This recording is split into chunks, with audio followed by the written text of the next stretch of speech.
He is the second commit for Arizona's 2018 class alongside five-star Emmanuel Acott. This gives Arizona a head start in building their next class. The first chance the juniors can officially sign is November. Reporting for GoAZCats.com, I'm Riley Versfeld. As you just heard, Lauri Markkanen has officially declared for the NBA draft. He has the support of his coach Sean Miller, who says Lauri is arguably one of the best freshmen in U of A history. Curtis Brown was an early commit for Arizona. This was good news until the defensive tackle tore his meniscus his senior year. He says he's at about 70% right now and plans to be running by the end of the month. He should be cleared to play, but this may become a concern for Arizona, who is in need of defensive linemen. I'm here with Arizona defensive lineman Luca Bruno after Arizona's spring showcase.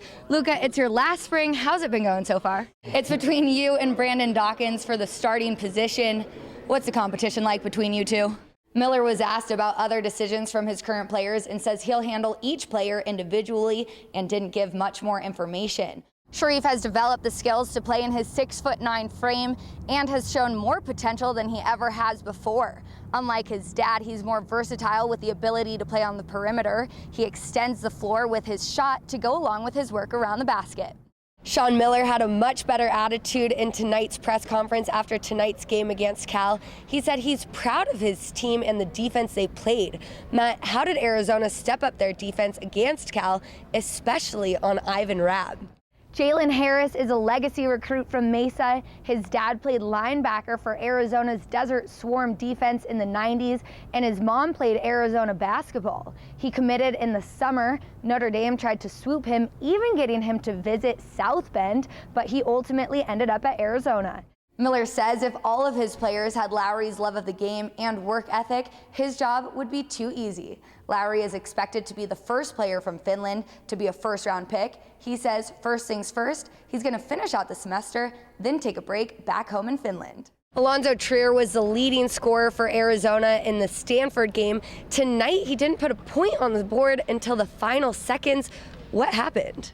There's been some shifts with the defensive coaching staff lately. How's that affected you and the rest of the guys? Exciting news for Arizona. Early Wednesday morning, Sharif O'Neal committed to play with Sean Miller and his team. If this name sounds familiar to you, it's because he's the son of former NBA player and Hall of Famer Shaquille O'Neal. I'm here with Khalil Tate after Arizona's morning practice. Khalil, there's only 1 week left in spring ball. How do you feel you've improved over the last month? Arizona used young players on their defense this year and now has Troy Young on their team, who has good instincts and potential to contribute early. Matt, how realistic are his chances of playing this year as a two-star recruit? Lauri Markkanen had a tough week starting with the Stanford game. Tonight he was benched after 2 early fouls and finished the game with only 6 points. How does he get out of this slump? Arizona played 2 true freshmen this year who were big hitters. How does Troy Young fit the mold that Jamal Adai expects from his players? Kylan Wilborn was an early commit for Arizona from Notre Dame High School, but wasn't looked at by many other teams. Arizona has what they call a stud position for players whose size fits between linebacker and defensive end. Matt, where should we expect to see Wilborn lining up when he arrives here in Arizona? Well, thank you for your time, Luca. Arizona has 8 more practices for the spring. Reporting for GoAZCats.com, I'm Riley Versfeld.